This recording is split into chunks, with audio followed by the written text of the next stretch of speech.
Ladies and gentlemen, welcome back to the channel. Today we've got a brand new film theory and I see Spider-Man in the title and the X-Men.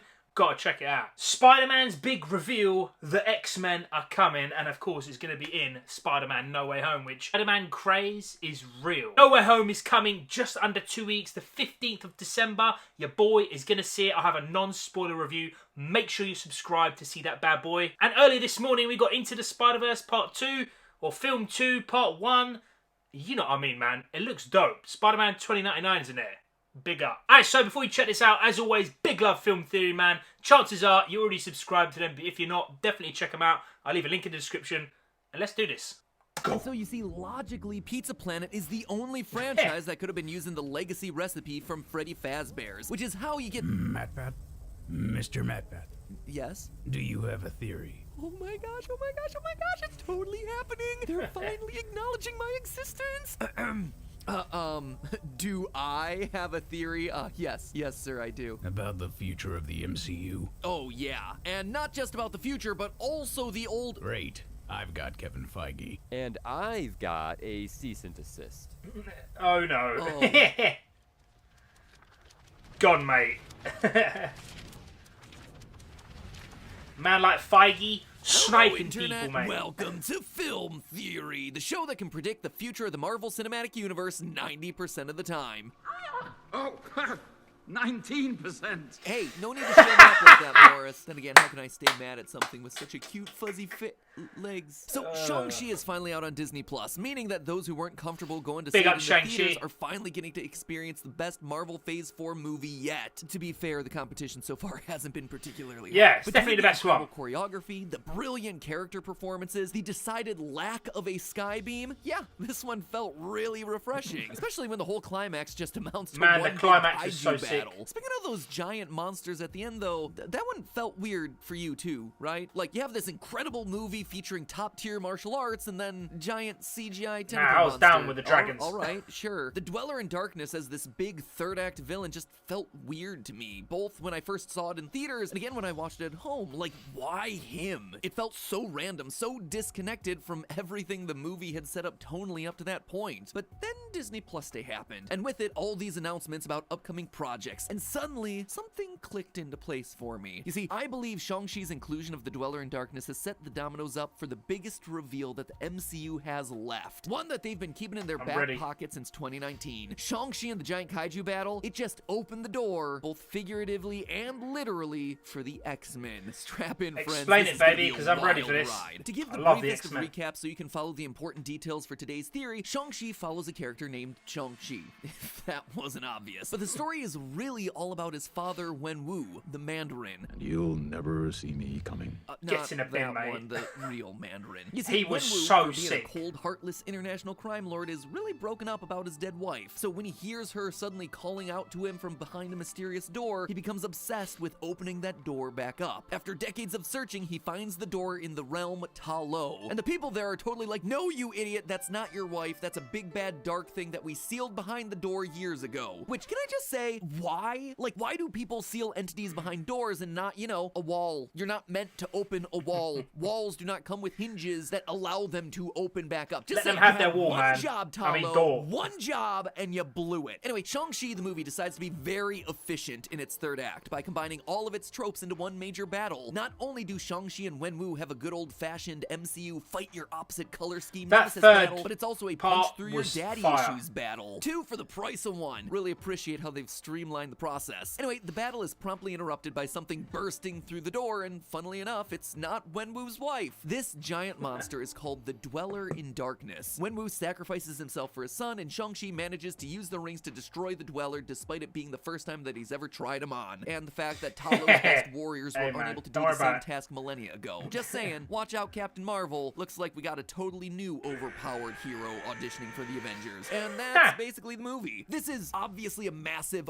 oversimplification of what actually goes down, but it's basically Go what see we need to know to Shang-Chi. contextualize Fire. the Dweller in Darkness, this giant Cthulhu-like tentacle monster thing that eats souls in order to become more powerful. As I mentioned before, it felt like a weird inclusion to me for a movie all about hand-to-hand combat. The Dweller feels like a bad fit for a kung fu movie. It feels like something more in line with like a cosmic mystic arts movie. And if you thought the same thing, then congratulations, you're right. Because the Dweller in Darkness is in the comics, but not as a Shang-Chi character. Instead, he's one of the oldest and most fearsome foes to none other than Doctor Strange. Huh, that guy Yeah. keeps showing up in weird places these days, doesn't he? It also explains why they shoot One of my Wong in faves. there. You see, in the Big up comics, the Doctor Dweller in Strange. Darkness is a demonic being who claims to have been born of the essence of all fears. He tends to lead a sewing circle of other scary monsters called the Fear Lords. They're kind of like edgelords, but scarier. Normally, he looks like this, literally an octopus on a body. Clearly, his appearance in Legend of the Ten Rings has changed a lot. Now looking a lot more like a a dragon, bit. bat, dinosaur thing. But he and his minions do still have those telltale Lovecraftian Old One tentacles. Something that we've also been seeing a lot in these Marvel Phase 4 projects. What If, for instance, has not just one random appearance of tentacles, but two, in both episode 1 with Captain Carter and Wait, episode didn't 4 think about that. with Doctor Strange. So I we liked have it. Doctor Strange himself, his enemies, and lots of tentacles coming out of portals all over the MCU right now. In Shang-Chi, in What If, in the upcoming Spider-Man movie, in his own multiverse movie down the line. But what does it all mean? And why do I think it all connects back to the X-Men? Well, that's where this scene and Disney Plus Day come in. If you don't know what Disney Plus Day was, it was basically a day where was Disney pretty released sick. a bunch of stuff onto their streaming I service covered and then most made of it. announcements about upcoming projects. And of the announcements, there was a lot of what you'd expect. More MCU, more Star Wars, more Pixar. And that sneaky even some X-Men surprises thing. like Hocus Pocus 2, which, gotta say, personal Animated favorite of mine. series. Just lots and lots of stuff coming down the pipeline for Disney. But you know what was oddly quiet? Fox properties, specifically the X-Men. For those of you who don't remember or weren't aware of it, Disney bought Fox 2.5 years ago, and with it came the rights to another Marvel property, the X-Men. But nothing has come of it. No announcements, no hints about upcoming projects, and sure, it takes time to make stuff, but you know, these things run on hype. Stuff gets announced years before it ever becomes a reality. The MCU has a timeline that's like 5 years out at this point. Or in the world of video games, you got Elder Scrolls 6, which was announced 3 years ago, with nothing to show for We're it but still a stock waiting. fantasy image pulled the night before by an intern. You'd think that Disney would mention something that they're planning to do with this massive IP that they paid $71 billion for. Oh wait,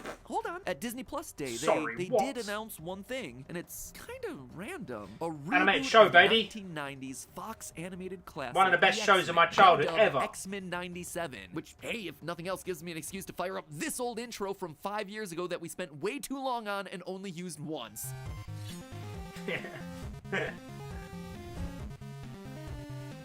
Oh, that theme song! It's so good. Best Anyway, tune people ever, went mate. nuts over this thing, and I gotta admit, I was excited too. I loved watching this show growing up, but something felt suspicious to me about this announcement. Like, this is the one and only thing that's first out of the gate for X-Men under Disney control? I mean, sure, That it's a Feige thing, classic, man. but is it really big enough to be given this sort of treatment? Why not just reboot the live-action X-Men and get them into the MCU? I mean, that's what everybody really wants. That's where the big money is, not on streaming. We all know it, and I guarantee you, Disney knows it too. That's why I suspect X-Men 97 is gonna be the X-Men's introduction into the MCU, just not in the way that people might expect. See, in the 90s, the X-Men animated series was hugely popular, and it introduced a whole new audience to these characters. The issue was that the comics available at the time didn't look anything like the cartoon, and a lot of the characters that seemed important in the animated series, like Jubilee and Gambit, just weren't, like, at all. So Marvel wanted there to be something in the X-Men section of comic book stores that actually resembled the version of the X-Men that these TV show fans were more familiar with. As such, they published a separate series disconnected from the rest of the Marvel Universe continuity that adapted the storylines from the show under the title X-Men Adventures. When the cartoon was due to end, they then rebranded this comic as Adventures of the X-Men, which told new stories still set in the original continuity of the cartoon, tying off most of its ongoing plot threads. The key for us today, though, is how the series ended. They didn't settle for the world was saved and they all lived happily ever after in this one.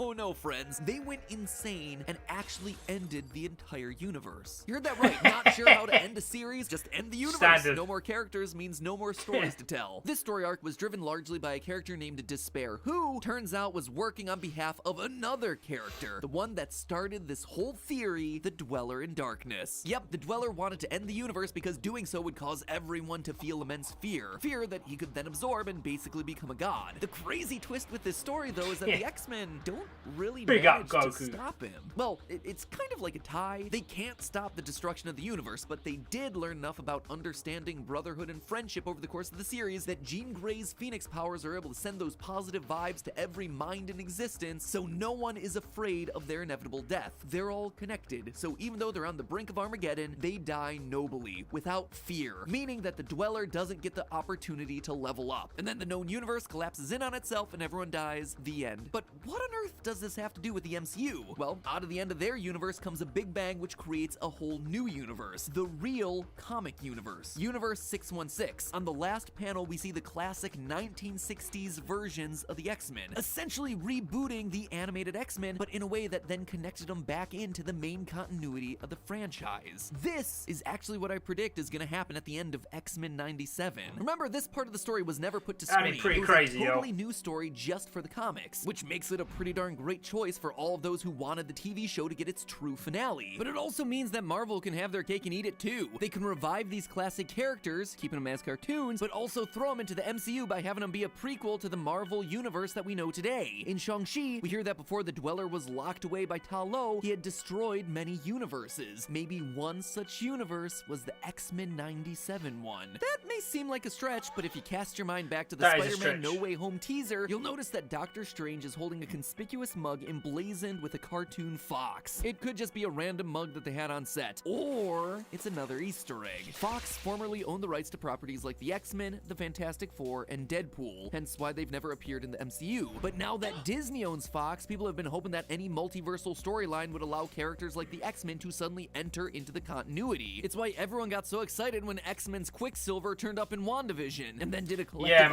that was such a lie. A fake. I think this mug is a Fake nod to the out. connection between Doctor Strange and Fox's X-Men 97, which so far is the only Fox Marvel property to be announced. Plus, we know that Doctor Strange in the Multiverse of Madness has a big co-starring part for Scarlet Witch, a character with a major quasi-canonical connection to the X-Men universe. And this is the part where I remind you that in Shang-Chi, the MCU's Dweller in Darkness tricked Wenwu into releasing it by calling out to him using the voice of his dead wife, all while Wenwu was in an emotionally vulnerable state, researching dark magic and using the 10 rings. Remind me again what Scarlet Witch was doing the last time that we saw her?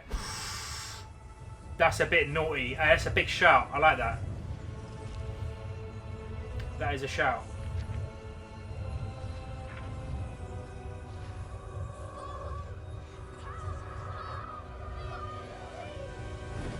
She too was in an emotionally vulnerable Big state, shout. researching dark magic when she's startled by the voices of none other than her dead children. So X-Men 97 may just be a canonical prequel to the MCU, but if the Dweller in Darkness has been defeated in the MCU timeline, then surely our connection is gone then, right? Well, not quite, because there is another massive villain that comes out of that X-Men storyline. You see, there's one other person racing to survive the death of the universe, a scientist astronaut named Galen from an advanced planet called Ta. Like the X-Men, he too was undertaking a desperate mission to try and prevent the universe's collapse. Instead, he becomes the sole survivor for his entire galaxy, and he merges with the sentience of the universe in order to transform into a godlike being that's always hungry for planets. In short, this one story gives us the birth of hungry Galactus, boy. one of the most important and powerful comic book forces of all time. A giant space dude with a cool hat who eats planets not because he's evil, but because he's just really hungry. He is Just an starving, embodiment man. of a literal force of nature, basically the final boss of Marvel properties. Now, a few years ago, this guy showing up wouldn't have fit into the more realistic sensibilities of the MCU, but now that the MCU has introduced giant cosmic entities like the Celestials, a big boy like Galactus could possibly fit right in. Scratch that, it's more than a possibility. I believe it actually is what's gonna happen, and this newfound confidence all comes back to Shang-Chi. The most important part of this movie actually comes down to the mid-credit scene, because of course it Such does. it's a sick Marvel credit scene. movie. Wong explains that when Shang-Chi used the 10 rings himself for the very first time, he and the other mystics felt it in Kamartaj, where previously they had had no record of anything like them ever existing, despite the fact that Wenwu had been using these things for 1,000 years, apparently extending his life, conquering kingdoms and killing tons of people with his magic floaty blue rings wasn't enough magic stuff for the Society of Wizards tasked with noticing magic usage to, you know, notice the magic. You had one job, Wong. You sit over there with Ta Lo twice in the same episode. I'm not mad, just disappointed. Wong goes on to explain that using the rings was like setting off a beacon, calling out to something or someone out in the cosmos. What is it?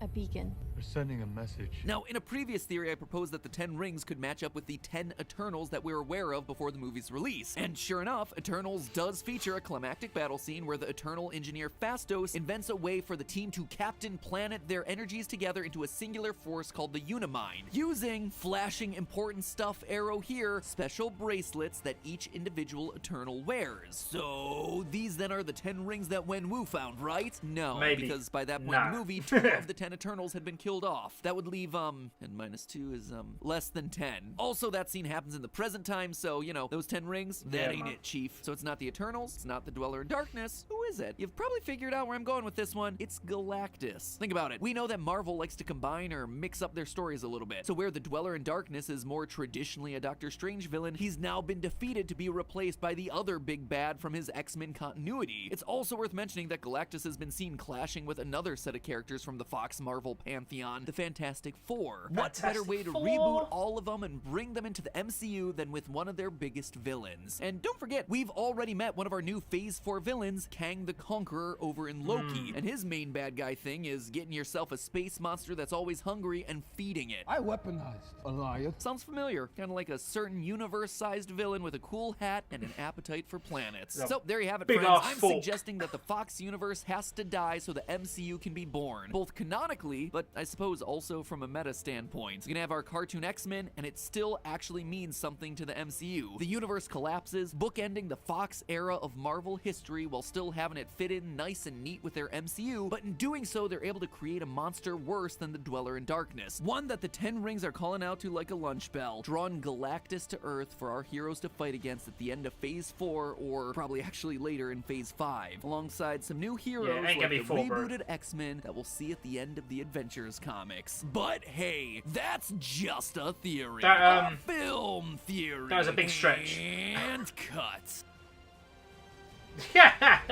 That was a stretch, I'm not gonna lie. I think the link to Spider-Man No Way Home in that video was kind of small, if I'm being honest. I do 100% agree, man. Galactus is the end goal. He is the guy that is just the end boss, the biggest. Akuma, M. Bison, Heihachi, Ogre. Trying to think of more, bro. Shao Kahn, all mixed into one. And you have an even worse person in Galactus. He is the absolute end of end. And he ain't coming in Phase 4. There is no way, man. If we ever want, I've said like it's real. If we ever want like the MCU to fight someone like that, we need everyone. Fantastic Four, X-Men, we need every single character, man. Because otherwise it ain't working, bro. So I like the idea. I do hope that X-Men thing, I actually did say in my reaction that I got a feeling it might be either like What If, where it's an alternate reality, or it will somehow be real, and then it will come over to like the real live action, and we'll get cast members, and I don't know. I'm just throwing my ideas out there. But yeah, it's a good theory, man. Big up film theory, as always. I do think it's a little bit of a stretch. I prefer the last one, the Thanos Eternal thing. I do think that is legit. If you ain't seen that, I'll pop up on screen somewhere. Ladies and gentlemen, do you agree or do you not agree? Whatever it is, let me know down below. That would be awesome. Thank you so much for watching. I'll see you in a bit.